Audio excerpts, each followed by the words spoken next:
വ്യവസായി ഡോക്ടർ റോയ് CJയുടെ മരണത്തിൽ വിശദമായ അന്വേഷണം വേണമെന്ന് കുടുംബം. 5 പേജുള്ള പരാതി confident group MD TA Joseph പോലീസിന് കൈമാറി. സംഭവത്തിൽ കുടുംബാംഗങ്ങളുടെ മൊഴി പോലീസ് രേഖപ്പെടുത്തുകയാണ്. റോയ് CJയുടെ മരണത്തിന് കാരണം ആദായ നികുതി വകുപ്പ് ഉദ്യോഗസ്ഥരെന്ന് സഹോദരൻ ബാബു CJ ആരോപിച്ചു. മരിച്ചു എന്നാണ് ഞാൻ അറിഞ്ഞത്, വേറെ ഒന്നും ഞാൻ അറിഞ്ഞിട്ടില്ല. കൊച്ചിയിലെ ഡെപ്യൂട്ടി കമ്മീഷണറുടെ ഭാഗത്ത് നിന്ന് വലിയ ഭീഷണി സമ്മർദ്ദം ഉണ്ടായിരുന്നു എന്ന് ഇന്നലെ ലീഗൽ അഡ്വൈസർ പറയുന്നുണ്ടായിരുന്നു. ഡെപ്യൂട്ടി കമ്മീഷണർ അല്ല, അഡീഷണൽ കമ്മീഷണർ കൃഷ്ണപ്രസാദിന്റെ പുള്ളിയാണ് ഇൻവെസ്റ്റിഗേഷൻ ടീം. പുള്ളിയുടെ പ്രഷർ ഉണ്ടായിരുന്നു എന്നാണ് ഞാൻ കേട്ടത്. 43 ലക്ഷം സ്ക്വയർ ഫീറ്റ് ബിൽഡിംഗ് നിർമ്മിച്ചിട്ടുള്ള ആളാണ്. ഇത്തരം ഒരു നോട്ടീസിന്റെ പേരിലൊക്കെ ഇങ്ങനെ ചെയ്യുമെന്ന് കരുതുന്നുണ്ടോ? ഇല്ല, അത് എനിക്ക് തോന്നുന്നില്ല. 43,000 അടിക്ക് വേണ്ടിയിട്ട് ആരും ചെയ്യുമെന്ന് എനിക്ക് തോന്നുന്നില്ല.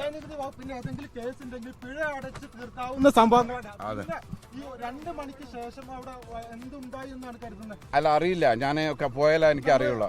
അവിടെ ഓഫീസിലുണ്ട്. ഉണ്ടായിരുന്നു. അല്ല, ഈ ഉദ്യോഗസ്ഥനായിരുന്നു ഇൻവെസ്റ്റിഗേഷൻ. ഇല്ല, ഒരു തീരുമാനമായിട്ടില്ല. വീട്ടിൽ ഞാൻ ഫാമിലി ഒന്ന് കണ്ടോട്ടെ. അത് ആയിരിക്കാം. വേറെ ആൾക്ക് വേറെ ഒരു കടോ ബാധ്യതയോ അല്ലെങ്കിൽ ത്രെട്ടോ അങ്ങനത്തെ ഒന്നുമില്ല. അല്ല, അതിപ്പോ ഞാൻ ഫാമിലിയെ ഒന്ന് കോൺടാക്ട് ചെയ്യട്ടെ. ഞാൻ കണ്ടിട്ടില്ല, ഫാമിലിയെ കണ്ടിട്ടില്ല. സംസാരിച്ചിരുന്നു. അല്ല, അവര് അത് തന്നെ പറഞ്ഞ. റെയ്ഡുമായി ബന്ധപ്പെട്ട് സമ്മർദ്ദമുണ്ടായിട്ടില്ലെന്നും ഒപ്പിടാനെത്താൻ ആവശ്യപ്പെടുക മാത്രമാണ് ചെയ്തതെന്നുമാണ് ആദായ നികുതി വകുപ്പിന്റെ വിശദീകരണം. അന്വേഷണം കർണാടക CID ഏറ്റെടുത്തു. ഡോക്ടർ റോയ് CJയുടെ പോസ്റ്റ്മോർട്ടം നടപടികൾ തുടങ്ങി. നാളെ വൈകിട്ട് 4 മണിക്ക് ബെന്നാർഘട്ടയിലാണ് സംസ്കാരം. വിവരങ്ങളുമായി ബംഗളൂരുവിൽ നിന്ന് ശ്രീനാഥ് ചന്ദ്രൻ ചേരുന്നു. ശ്രീനാഥ് ചന്ദ്രൻ, വളരെ ഞെട്ടലുണ്ടാക്കിയ സംഭവമാണ് ഡോക്ടർ റോയ് CJയുടെ മരണം. ഇപ്പോൾ അന്വേഷണം, അത് സംബന്ധിച്ച പ്രഖ്യാപനങ്ങളൊക്കെ കർണാടക സർക്കാരിൻ്റെ ഭാഗത്തു നിന്ന് പ്രഖ്യാപിച്ചിട്ടുണ്ട്. കുടുംബാംഗങ്ങൾ, ഡോക്ടർ റോയ് CJയുടെ കുടുംബാംഗങ്ങൾ ബംഗളൂരുവിലെത്തിയിട്ടുണ്ട്. എന്തൊക്കെയാണ് കൂടുതൽ വിവരങ്ങൾ?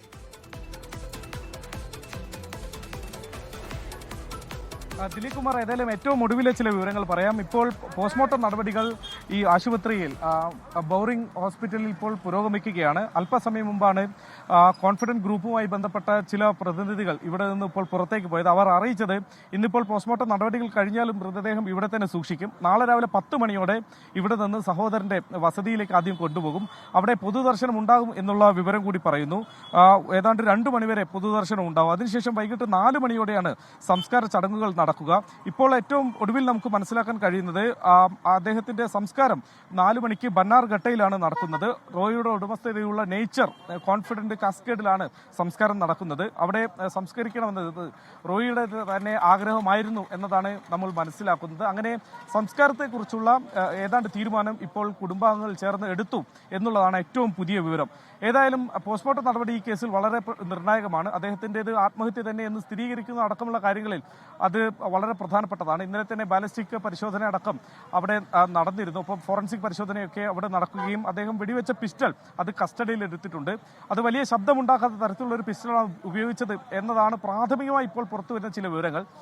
അതിനുള്ള പ്രധാനപ്പെട്ട കാരണം അദ്ദേഹം 3 മണിയോടെ അദ്ദേഹത്തെ ഏതാണ്ട് 1 മണിക്കൂറോളം ചോദ്യം ചെയ്തു. അതിനുശേഷം അദ്ദേഹത്തിന്റെ ചേംബറിലേക്ക് പോകുന്നു. അവിടെ ആരും എത്തി ശല്യം ചെയ്യരുത് എന്ന് അദ്ദേഹം പറയുന്നു. പിന്നീട് ഏതാണ്ട് 10-15 മിനിറ്റോളം അതിനുള്ളിൽ ഉണ്ടായിരുന്നു. പിന്നീട് വാതിൽ തുറക്കാത്തതോടെയാണ് വാതിൽ പിന്നീട് ശക്തിയായി തുറന്ന് അകത്ത് വന്നപ്പോൾ കസേരയിൽ അദ്ദേഹം വെടിയേറ്റിരിക്കുന്ന രീതിയിൽ കാണുകയായിരുന്നു. പിന്നീട് ആശുപത്രിയിലേക്ക് കൊണ്ടുപോയെങ്കിലും അദ്ദേഹത്തിന്റെ മരണം സംഭവിക്കുകയും ചെയ്തു. ഏതായാലും ഇതുമായി ബന്ധപ്പെട്ട് കോൺഫിഡന്റ് ഗ്രൂപ്പ് പ്രാഥമികമായി ഇന്നലെ നൽകിയ പരാതിയുടെ പകർപ്പാണ്, 5 പേജുള്ള പരാതിയുടെ പകർപ്പാണ് നമുക്ക് ഇന്നിപ്പോൾ കിട്ടിയിട്ടുള്ളത്. അതിൽ വിശദമായ അന്വേഷണം ഇതുമായി ബന്ധപ്പെട്ട് വേണം എന്നൊരു ആവശ്യം അവർ മുന്നോട്ട് വെക്കുന്നുണ്ട്. ഒപ്പം കുടുംബം ഇതിൽ ആദായ നികുതി വകുപ്പിലെ ചില ഉദ്യോഗസ്ഥരുടെ പേരെടുത്ത് പറഞ്ഞ് തന്നെ ഗുരുതരമായ ആരോപണം ഉന്നയിക്കുന്നുണ്ട്. ഇന്നിപ്പോൾ രാവിലെ ഡോക്ടർ റോയിയുടെ സഹോദരൻ, അദ്ദേഹം ഇന്നലെ ഫുക്കറ്റിലായിരുന്നു. അവിടെ നിന്ന് ഇന്ന് രാവിലെയാണ് ബംഗളൂരുവിലേക്ക് എത്തിയത്. രാവിലെ വിമാനത്താവളത്തിൽ എത്തിയതിന് പിന്നാലെ നേരെ അദ്ദേഹം ആശുപത്രിയിലേക്ക് വരികയായിരുന്നു, മോർച്ചറിയിലേക്ക് വരികയായിരുന്നു. അതിനുശേഷം അദ്ദേഹം പുറത്തു വന്നപ്പോഴൊക്കെ പറഞ്ഞത് അത്രയും ആദായ നികുതി വകുപ്പിന്റെ ഭാഗത്തു നിന്നുള്ള സമ്മർദ്ദമല്ലാതെ മറ്റൊന്നും ഒരു ജീവനെടുക്കുന്ന തരത്തിലേക്ക് റോയിയുടെ മുകളിൽ ഉണ്ടായിരുന്നില്ല എന്നതാണ്. അദ്ദേഹത്തിന് ഏതെങ്കിലും തരത്തിൽ സാമ്പത്തിക ബാധ്യത ഉണ്ടായിരുന്നില്ല, മറ്റെന്തെങ്കിലും തരത്തിൽ വ്യക്തിപരമായ പ്രശ്നങ്ങൾ ഉണ്ടായിരുന്നില്ല. ഈ സമ്മർദ്ദം മാത്രമായിരുന്നു. മാത്രമല്ല, ഇന്നലെ ഈ സംഭവം നടക്കുമ്പോൾ 3 മണിയോടെയാണ് നടക്കുന്നത്. ഏതാണ്ട് രാവിലെ 11 മണിയോടെ താനുമായി ഡോക്ടർ റോയ് സംസാരിച്ചിട്ടുണ്ടെന്നും ഈ കാര്യങ്ങളെക്കുറിച്ച് തന്റെ മേലുള്ള ഇത്തരം സമ്മർദ്ദങ്ങളെ കുറിച്ച് സംസാരിച്ചു എന്ന കാര്യം കൂടി പറഞ്ഞിരുന്നു. അങ്ങനെ ആദായ നികുതി വകുപ്പിലെ ചില ഉദ്യോഗസ്ഥരെ തന്നെ ചൂണ്ടിക്കാട്ടിക്കൊണ്ടാണ് കുടുംബം ഇപ്പോൾ ആരോപണം ഉന്നയിക്കുന്നത്. ഇപ്പോൾ പോലീസ് ആദായ നികുതി വകുപ്പ് ഉദ്യോഗസ്ഥരുടെ മൊഴി കേരളത്തിൽ നിന്നുള്ള ഉദ്യോഗസ്ഥരാണ് അത് രേഖപ്പെടുത്തി എന്നുള്ള വിവരം കൂടി വരുന്നുണ്ട്. പക്ഷേ ആദായ നികുതി വകുപ്പ് ആവട്ടെ ഇതിൽ അത്തരത്തിൽ എന്തെങ്കിലും ഒരു സമ്മർദ്ദം ഉണ്ടായിട്ടില്ല എന്നുള്ള വിവരമാണ് പോലീസ് ആദായ നികുതി വകുപ്പ് പറയുന്നത്. സൗഹാർദ്ദപരമായ ചോദ്യം ചെയ്യൽ മാത്രമാണ് നടന്നത്, അതിനപ്പുറത്തേക്ക് എന്തെങ്കിലും ഒരു സമ്മർദ്ദം ഞങ്ങൾ ചെലുത്തിയിട്ടില്ല എന്നുള്ള നിലപാട് അവർ സ്വീകരിക്കുന്നു.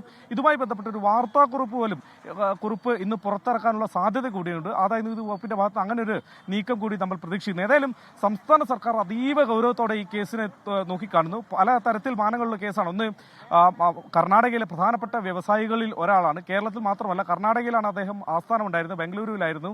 അങ്ങനെ പ്രധാനപ്പെട്ട ഒരു വ്യവസായി മാത്രമല്ല, റിപ്പബ്ലിക് ഓഫ് സ്ലോവാക്യയുടെ ഒരു കോൺസുലർ ജനറൽ കൂടിയായിരുന്നു ഇന്ത്യയിലെ. അങ്ങനെ ഒരു പദവിയിൽ കൂടി, അന്താരാഷ്ട്ര തലത്തിൽ ഒരു പദവിയിൽ കൂടി ഇരിക്കുന്ന ആളാണ്. അദ്ദേഹത്തിന്റെ ഓഫീസ് ആ തരത്തിൽ കൂടി പ്രവർത്തിച്ചതാണ്. അങ്ങനെ ഒരാൾ ഇത്തരത്തിൽ മരിക്കുമ്പോൾ അതിൽ പ്രധാനപ്പെട്ട അതിന്റെ ഗൗരവം അവർ കാണുന്നുണ്ട്. മാത്രമല്ല, കേന്ദ്ര സർക്കാർ ഇതുമായി ബന്ധപ്പെട്ട വിവരങ്ങൾ കൂടി സംസ്ഥാന സർക്കാരിൽ നിന്നും തേടിയിട്ടുണ്ട്. അന്വേഷണം ആദ്യം ലോക്കൽ പോലീസായിരുന്നു അന്വേഷിച്ചെങ്കിൽ പിന്നീട് അത് CIDക്ക് ക്രൈം ഇൻവെസ്റ്റിഗേഷൻ ഡിപ്പാർട്ട്മെന്റിന് കൈമാറുകയും ചെയ്തിട്ടുണ്ട്. അതുകൊണ്ട് ക്രൈം ഇൻവെസ്റ്റിഗേഷൻ ഡിപ്പാർട്ട്മെന്റാണ് ഇപ്പോൾ അന്വേഷിക്കുന്നത്. മാത്രമല്ല, ഇന്നലെ വെടിവെപ്പുണ്ടായത് തൊട്ട് പിന്നാലെ, ഈ സംഭവം ഉണ്ടായത് തൊട്ട് പിന്നാലെ തന്നെ അവിടേക്ക് ഓഫീസിലേക്ക് കമ്മീഷണർ അടക്കമുള്ള ആളുകൾ എത്തുകയും അവിടെ നേരിട്ട് ഉന്നത ഉദ്യോഗസ്ഥർ എത്തുകയും അവിടെ ഈ അന്വേഷണത്തിനൊക്കെ തുടക്കത്തിൽ നേതൃത്വം നൽകുകയും ചെയ്തു. ഇന്നലെ രാത്രി കമ്മീഷണറും DGPയും ഒക്കെ തന്നെ കൂടിയാലോചനകൾ നടത്തി. അങ്ങനെയാണ് CIDക്ക് ഈ അന്വേഷണം കൈമാറാനുള്ള ധാരണയിലേക്ക് എത്തുകയും ചെയ്തത്. ഇന്നിപ്പോൾ രാവിലെ റോയിയുടെ കുടുംബാംഗങ്ങൾ കൂടുതൽ പേർ എത്തിക്കൊണ്ടിരിക്കുകയാണ്. അദ്ദേഹത്തിന്റെ ഭാര്യയും മകനും ഒക്കെ ദുബായിലായിരുന്നു. അവരിന്ന് രാവിലെ 5 മണിയോടെയാണ് ബംഗളൂരുവിൽ എത്തിയത്. അവർ ഹലസൂരിലെ ഒരു ഹോട്ടലുണ്ട്, അവിടെ വെച്ച് മൊഴിയെടുത്തു. അവരുടെ മൊഴി രേഖപ്പെടുത്തി അവരുടെ പരാതികൾ കൂടി പോലീസ് എഴുതിയെടുത്തു എന്നുള്ള വിവരങ്ങൾ കൂടി വരുന്നുണ്ട്. അങ്ങനെ പോലീസ് അതിവേഗത്തിൽ നടപടികൾ സ്വീകരിക്കുന്നുണ്ട്. ശാസ്ത്രീയമായ അന്വേഷണം തന്നെയാണ്, മറ്റെന്തെങ്കിലും ഒരു പരാതി ഇല്ലാതിരിക്കാൻ ശാസ്ത്രീയമായ അന്വേഷണം നടത്തുന്നു. ഒപ്പം തന്നെ പോസ്റ്റ്മോർട്ടം അടക്കമുള്ള നടപടിക്രമങ്ങളിൽ പിന്നീട് എന്തെങ്കിലും ഒരു പരാതി ഉണ്ടാവാതിരിക്കാനുള്ള ജാഗ്രത ഈ ഘട്ടത്തിൽ ഉണ്ട് എന്നതുകൂടി നമ്മൾ മനസ്സിലാക്കുന്നു. ദിലീപ് കുമാർ. ലോകത്തെവിടെയായാലും ഏത് സമയത്തും 24 വാർത്തകളും ഓഗ്മെന്റഡ് റിയാലിറ്റി പാക്കേജുകളും എക്സ്പ്ലെയിനറുകളും വിശദമായി കാണാൻ ഞങ്ങളുടെ യൂട്യൂബ് ചാനൽ നിങ്ങൾക്ക് സബ്സ്ക്രൈബ് ചെയ്യാം.